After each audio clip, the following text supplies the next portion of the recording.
What if the strongest medicine for a tired liver was never sealed in a pharmacy bottle, but growing in the weeds you rip out of your garden every spring and throw in the bin? Most people have no idea. While we keep swallowing one more pill for a swollen, sluggish liver, Scripture set the answer on the table 3,000 years ago, on the night of the very first Passover. Modern researchers are only now catching up. Today, I'm going to show you 12 of them, and they will change the way you think about bitterness for the rest of your life. Number 7 was once traded pound for pound against gold. Kings kept it under lock and key. Scientists studying fatty liver are stunned by what a few red threads of it can do. And number 1 appears more than 140 times in Scripture. It is so bitter you cannot eat it straight off the branch.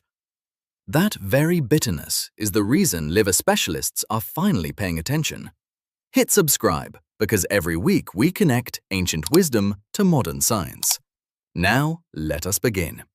Here are 12 bitter herbs of the Bible that cleanse a tired liver, counting down from remarkable to absolutely miraculous. Number 12. The herb on the first Passover table. On the night before Israel walked out of Egypt, God gave instructions for a meal. In the book of Exodus, chapter 12, verse 8, the people are told to eat the lamb roasted, with unleavened bread, and with bitter herbs, not as a punishment, as part of the holy meal itself. The oldest of those bitter herbs was a wild lettuce, long ragged leaves, and a milky white sap that runs the moment you snap the stem. Nothing like the pale, sweet, folded lettuce sitting in the plastic bag at your grocery store. This lettuce bit back. And here's what almost nobody realizes. That bitterness was never a flaw to be endured. It was the whole point. When bitterness hits the back of your tongue, your body answers. Bitter receptors send a signal downward, and your gallbladder begins to release bile, the greenish fluid your liver makes to break down fat and carry waste out of the body. Research on bitter compounds has linked that first bitter taste with better bile flow and easier handling of a heavy meal. The ancient world had no word for any of that. They simply knew that bitter greens before rich food made a man feel human afterward. The bitter compound in that wild lettuce is called lactocapicrin, and it lives in the milky sap. Farmers used that sap for generations as a calming remedy at the end of a long day in the field, stirred into warm water and taken slowly before bed. Now think about what we have done since. For decades, plant breeders have worked to strip the bitterness out of lettuce because shoppers complained that it tasted harsh. We bred out the medicine and kept the water. So the herb that opened the very first Passover now sits ignored on a seed rack, labeled as something nobody wants. And yet, if you walk along any untended fence line in late summer, you will probably find its wild cousin growing tall and unbothered, seeding itself year after year without anyone planting it on purpose. It never needed us.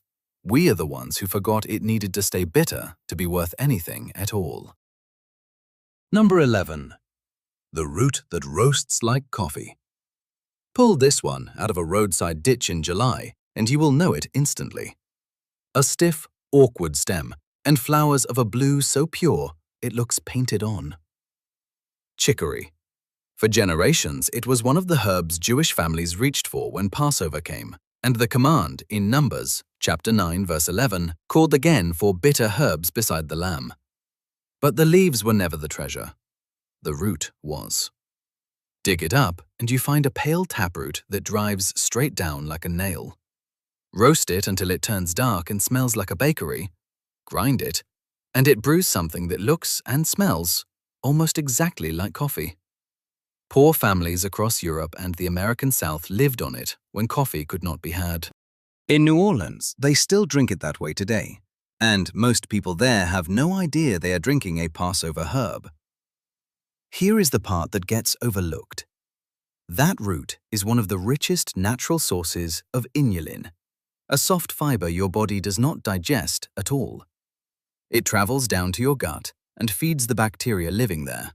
And those bacteria are in constant conversation with your liver. When the gut wall is calm and well fed, the liver receives less inflammatory traffic through the vein that connects them. Chicory also carries chicharic acid, and laboratory work has linked chicory root extract with improvements in markers tied to fat buildup in the liver. Traditionally, the root was dug in autumn, dried by a stove, and simmered into a dark, bitter drink taken in the morning, especially by people who felt heavy and slow after eating.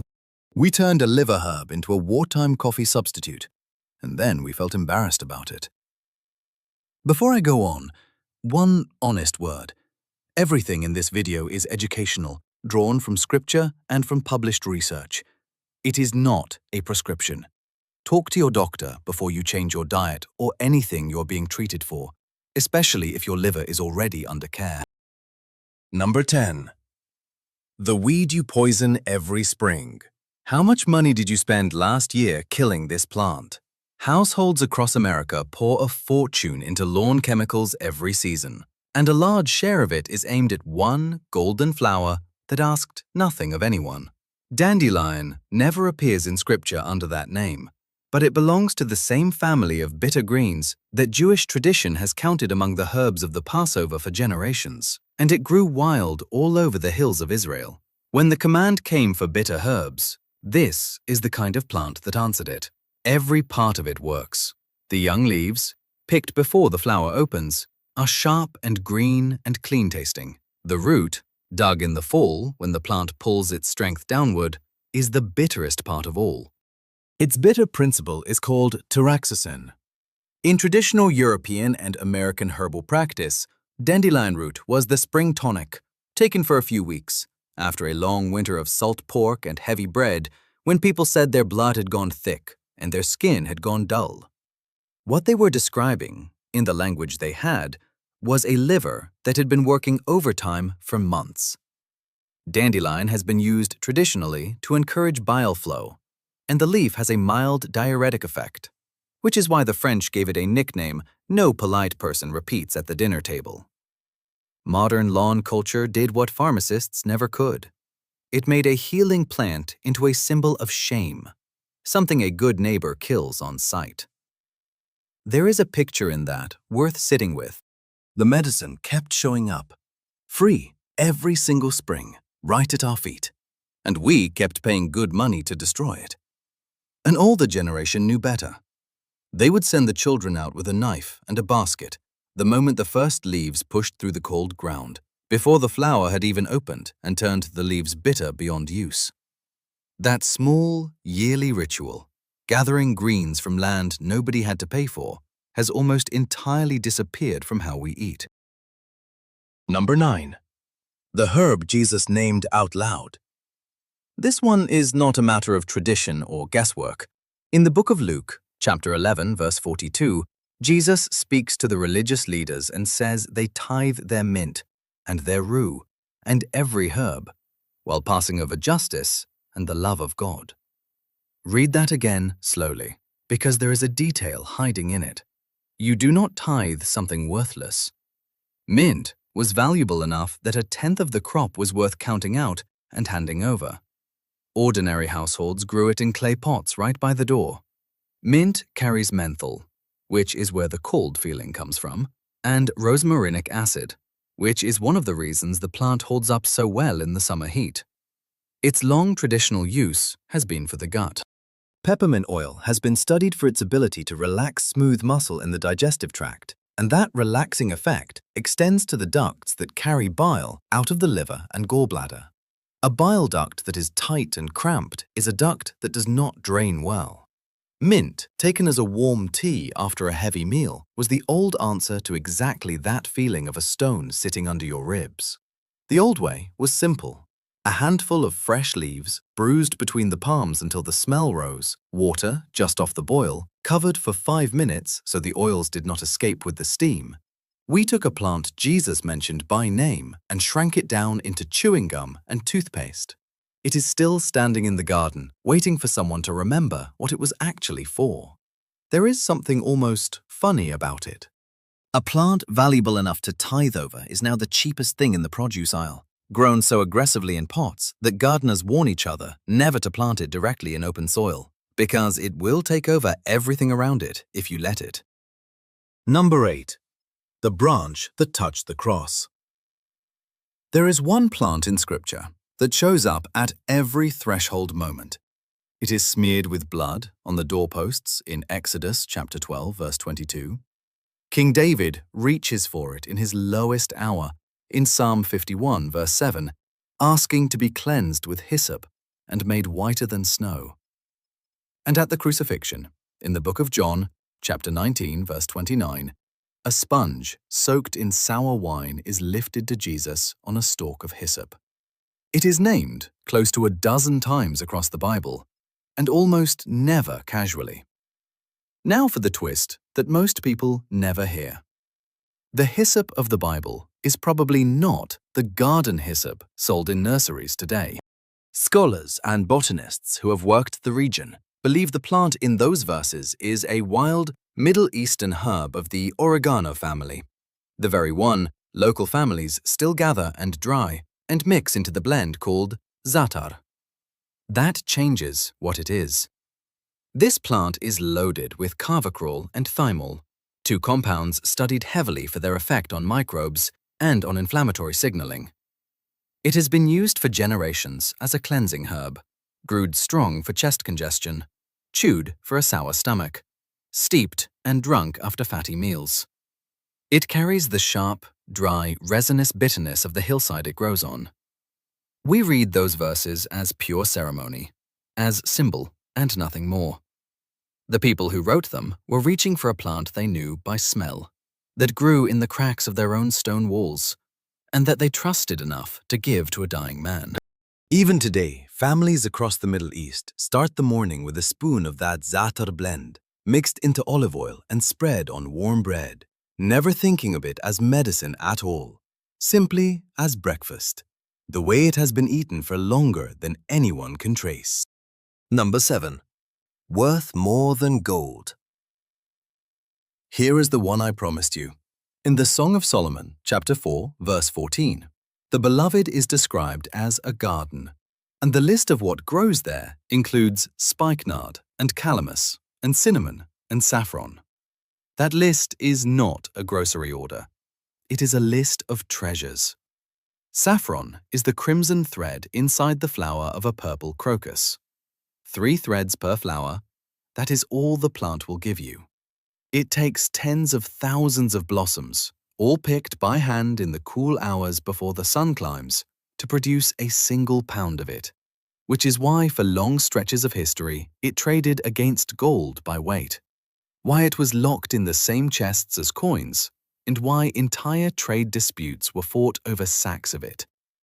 And this is the part that matters here. Saffron is bitter. Its bitterness comes from a compound whose name literally means bitter crocus, picrocrosin. Alongside it sits crosin, the pigment that stains everything it touches gold. Researchers looking at fatty liver, the condition where fat quietly accumulates in liver tissue in people who rarely drink at all, have been studying saffron compounds for their effect on inflammation and oxidative stress in that tissue. Early clinical work has linked saffron supplementation with improvements in liver enzyme readings. Not a cure, not a replacement for anything your doctor has you on, but a genuine, measurable signal from a flower named in a love poem thousands of years ago. The traditional dose was almost nothing. A pinch of threads, soaked in warm water or milk until the liquid ran gold, stirred into food once a day. Kings hoarded it as wealth. Nobody thought to ask what it was doing to the body of the man who could afford it. If any of this is landing for you, tap the like button. It genuinely helps this channel reach the people who need it, and it costs you 1 second. And one honest word about sourcing, because it matters with these plants more than almost anything else. Most saffron on a supermarket shelf is cut with safflower or dyed corn silk. Most dried mint has sat on a shelf so long it has lost its oils. Most milk thistle sitting in a bulk bin was ground so long ago that the seed oil inside has gone rancid. Bitterness is your test. If a bitter herb does not taste bitter, the compound you came for is already gone. Number 6. The seed beaten with a rod. Open the book of Isaiah, chapter 28, and you find something you would never expect in a prophetic book. A farming lesson. God describes how a farmer sows, and in verse 27, how he threshes. Cumin is not crushed under a cartwheel. It is beaten out gently, with a rod, because heavy machinery would destroy the very thing you were trying to harvest. The prophet is making a point about how God handles people. Different pressure for different souls. But hidden inside that image is the fact that cumin mattered enough to be worth the careful, patient work. Jesus names it too, in Matthew chapter 23, verse 23, alongside mint and dill, in the same rebuke about tithing spices and neglecting mercy. Cumin carries an aromatic compound called cuminaldehyde and warm, bitter notes underneath the toasty smell everyone recognizes. Across the ancient Near East, it was the seed you reached for when food sat like a rock in your chest. Traditional use focused entirely on digestion, on bloating, on the heaviness that follows meat and oil. Studies in recent years have looked at cumin in relation to blood fats, with some trials reporting improvements in cholesterol and triglyceride readings. And your liver is the organ that manages those fats every hour of every day. The old preparation was simple. Seeds warmed in a dry pan until the smell changed, then crushed, then stirred into food, or steeped in hot water and sipped slowly. It is sitting in your spice drawer right now, behind the taco seasoning, in a jar you have not opened since last winter. Toast a spoonful fresh in a dry pan for 30 seconds and compare it to whatever has been sitting in that jar for years. The difference is not subtle. Ground cumin loses its aromatic oils quickly, and most of what people cook with has already gone flat long before it reaches the pan. Number 5. The seed God taught the farmer to thresh. Stay in Isaiah chapter 28, verse 25. And there is another seed in the same passage. In the older English Bibles, it is called fitches. Nobody today knows what that word means, so most eyes skip right over it and the verse dies quietly on the page. Fitches is black cumin, nigella. Tiny, angular black seeds, faintly bitter, with a smell somewhere between onion and pepper and pine. And it is not related to the cumin we just talked about at all. Now understand what this seed has become in the research world. Its main compound is thymoquinone, and thymoquinone is one of the most heavily investigated plant compounds in the entire field of liver science. Trials have looked at black seed oil in people with fatty liver, and several have reported improvements in liver enzyme levels and in the fat readings taken by ultrasound. There is work on inflammation. There is work on oxidative damage. Some of it is small, some of it is preliminary, and none of it makes this a cure. But when the same seed keeps showing up in study after study with the same direction of results, that is not nothing. Traditionally, the seeds were taken whole with a spoon of honey, or the oil was pressed cold and taken by the spoonful in the morning. And the taste is genuinely strong. People wince at it. That wince is the compound doing its work. 3,000 years ago, a prophet said, God taught the farmer how to handle this seed so it would not be ruined in the threshing. We could not even translate its name. A jar of it was even found sealed in the tomb of an Egyptian pharaoh, placed there deliberately among the things believed necessary for the next life. Whatever those ancient hands understood about this seed, they clearly thought it mattered enough to carry with them into eternity. Number 4. The star that fell from heaven. Some plants get a mention. This one gets a warning written directly into Scripture. It is named about 8 times, and never gently. In Proverbs chapter 5, verse 4, the end of a seductive path is described as bitter as wormwood. In Jeremiah, it is what God gives a people to eat when they will not listen. And in the book of Revelation, chapter 8, verse 11, A star falls from heaven, and its name is wormwood, and the waters turn bitter, and many die of the water. That is the plant. Silver green, feathery, growing in poor, dry soil where nothing else bothers. And it is the most bitter thing you will ever put on your tongue. Its compound is called absinthin, and the bitterness is so extreme it can be detected in water diluted many thousands of times over. Here is the turn. For most of recorded history, wormwood was not feared. It was the bitter tonic. Across Europe and the Middle East, a small amount was steeped and taken before meals by people whose digestion had failed them, and its traditional reputation was tied directly to bile flow and to a stagnant, sluggish gut. Now hear the warning clearly, because it belongs to this plant more than any other on this list. Wormwood contains thujone, and thujone in quantity is genuinely toxic to the nervous system. This is not an herb for daily tea. It was never taken for long stretches, never taken by pregnant women, and never taken by the cupful. The old herbalists used drops and days, not mugs and months. Scripture called it a curse for a reason, and respecting that is part of understanding this plant at all. The most bitter plant in the Bible turned out to be the one the old world reached for when nothing else would move. Power and danger folded into the same leaf. Number 3. The taste they wept for in the desert. There is a strange, very human moment in the book of Numbers, chapter 11, verse 5. The Israelites are free.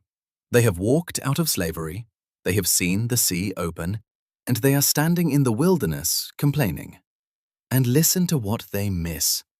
The fish, the cucumbers, the melons, the leeks, the onions, and the garlic. Garlic! They wept over garlic. Egyptian records tell us why. The laborers who hauled stone were fed garlic on purpose, in daily rations, because it was believed to keep a working man strong. Those people had eaten it every single day of their lives, and their bodies noticed the moment it stopped. Crush a clove and you release allicin, formed the instant the cell walls break. Allicin is unstable and short-lived, and it is only part of the story. Garlic is dense with sulfur compounds, and sulfur is the raw material your liver requires for what scientists call Phase 2 detoxification, the stage where the liver takes a broken-down toxin and attaches something to it so the body can finally carry it out. Without enough sulfur, that stage runs slow. Research has connected garlic and its compounds with improvements in fat accumulation in liver tissue and with markers of oxidative stress. The traditional method was crushed raw garlic left to sit for 10 minutes before eating so the compound could fully form, taken with oil or spread on bread. Cooked immediately, much of it never develops at all. It costs almost nothing. It sits in a basket on 10 million kitchen counters. And it is doing more for the liver than most things in the supplement aisle. Think about that image from the wilderness one more time. Free people walking toward a promised land, weeping over a bulb of garlic. Not gold, not meat, a bulb of garlic. Sometimes the thing your body is actually asking for is the plainest one, sitting right in front of you. Number 2. The thistle from the cursed ground. Go all the way back to Genesis chapter 3, verse 18. Adam is told that the ground is cursed for his sake, and that it will bring forth thorns and thistles. That is the low point of the whole story. Thistles are what the earth gives you when the earth itself is against you. Now look at what one of those thistles turned out to be. Milk thistle. A tall, rude, purple-headed weed with spines that draw blood and pale veining across the leaves that legend says came from a drop of the Virgin Mary's milk. Its seeds contain a group of compounds known together as silymarin, and silymarin is the single most studied liver-protective plant compound in the world. Hundreds of published papers, decades of investigation. The part that stops people cold is what happens in hospitals. There is a species of mushroom whose poison destroys the liver, and in emergency medicine, an intravenous preparation derived from milk thistle seed is used as part of the treatment for that poisoning. That is not folk tradition. That is a plant compound in a hospital, holding the line on liver cells while the body fights. For ordinary use, the traditional preparation was the ripe seed, ground fresh, taken by the spoonful in food. Because the compound sits in the hard seed coat, and whole seeds mostly pass straight through undigested.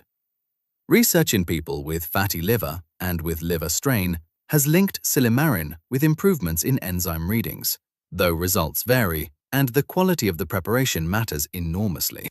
Read that again with Genesis open. The ground brought forth thistles as part of the curse, and inside one of them, God hid the strongest liver protection ever found in a plant. Mercy folded into the judgment. Farmers have hated this plant for centuries, cutting it down at the edge of every field before it can spread its seed. Somehow, the one plant most people are actively trying to eliminate turned out to hold the compound science trusts the most when a human liver is in real danger. Number 1.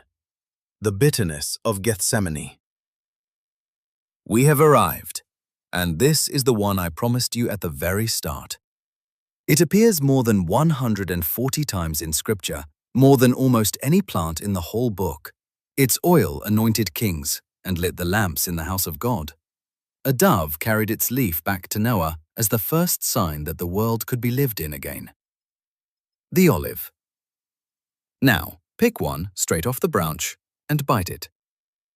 You will spit it out immediately.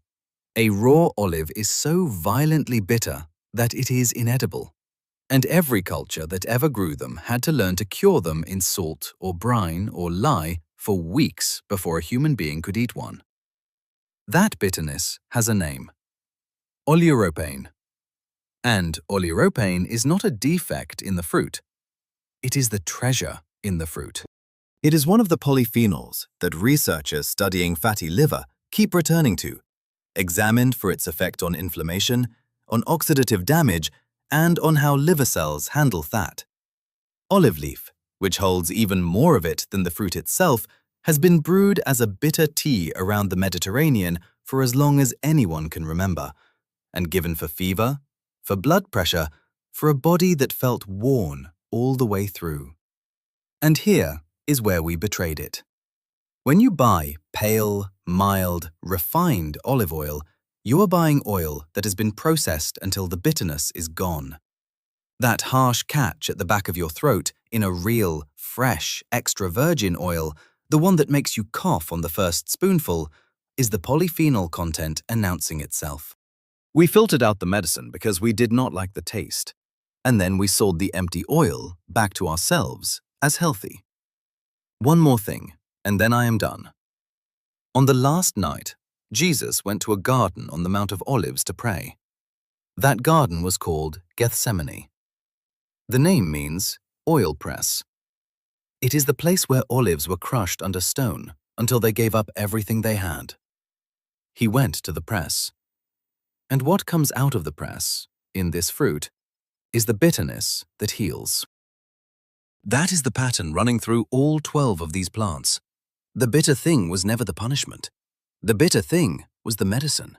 And we spent generations breeding it out, spraying it down and refining it away because we wanted everything sweet. Maybe it is time we let a few bitter things back into our kitchens. I would love to hear from you. If your grandmother kept one of these in her kitchen, or if you were raised on a spring tonic you never understood, tell me about it in the comments below. I read every one, and those stories are the best part of this channel.